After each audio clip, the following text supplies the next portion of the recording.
পতিত পাবন সীতারাম। আস্তে কোনটা কি হলো? আস্তে আস্তে কে কার পায়ে ধরেছে? ওই পায়ে ধরে কি করছে কোনটায়? আপনারা কাকে দেখছেন? কে কার পায়ে ধরলো? চাঁদ গিয়ে পড়ে গেল একবার মহাদেবের পায়ে। ওগো দাদা! মহাদেব তো চমকে গেছে, ধ্যান করছিল। বলে কে আমায় এসে দাদা দাদা করছে? কে? বলে দাদা তুমি আমাকে চিনতে পারছো না, আমি তোমার ভাইরা ভাই গো। ভাইরা ভাই? কি নাম তোমার? বলে দাদা আমার নাম হলো চাঁদ। এ কি চাঁদ? তুমি সেই চাঁদ? তোমার যে এত সুন্দর দেহ, সেই সুন্দর দেহ কি হলো? দাদা আর বলবেন না, আমার শ্বশুর মশাই আমাকে অভিশাপ করেছে 15 দিনের মধ্যে নাকি আমার দেহটা গলে পচে যাবে।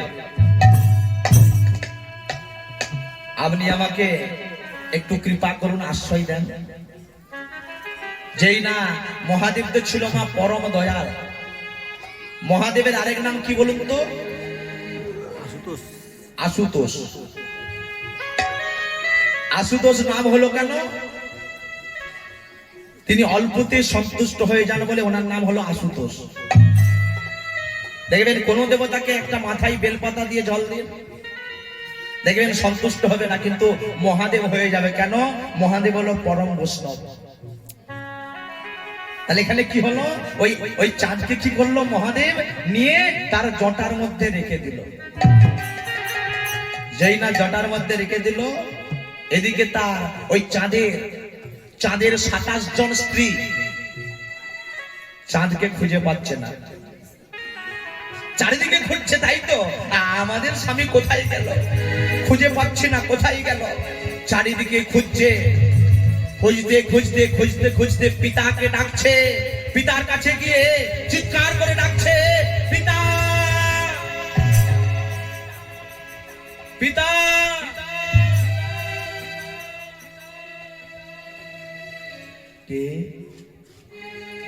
দক্ষরাজ দেখছে তার 27 জন কন্যা এসেছে আমার কাছে।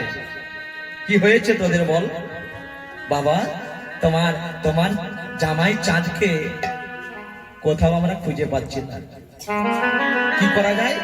একটু বাবা তুমি খুঁজে দাও, নাহলে আমরা প্রাণ ত্যাগ করবো। তখন প্রজাপতি দক্ষরাজ ধ্যান করে বুঝতে পারলো যে ছোট জামাই চাঁদ আছে মেজ জামাইয়ের জটার মধ্যে।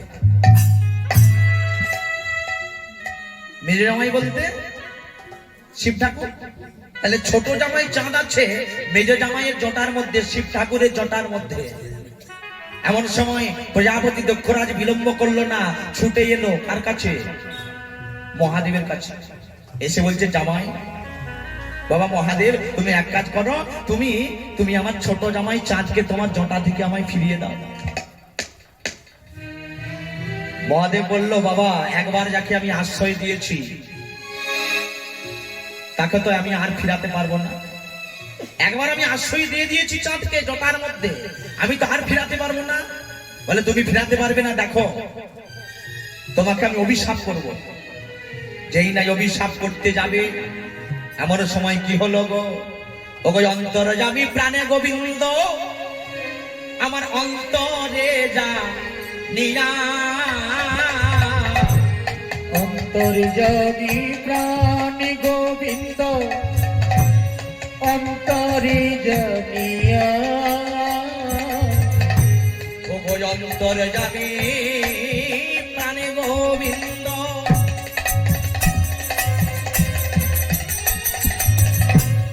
অন্তরে জানিয়া। অন্তর্যামী প্রাণ গোবিন্দ অন্তরে জানিয়া। আজ দক্ষ রাজার সন্মুখেতে আজ দাঁড়ালয়া শিয়া। দক্ষ রাজার সন্মুখেতে দাঁড়ালো আসিয়া। ও দক্ষ রাজা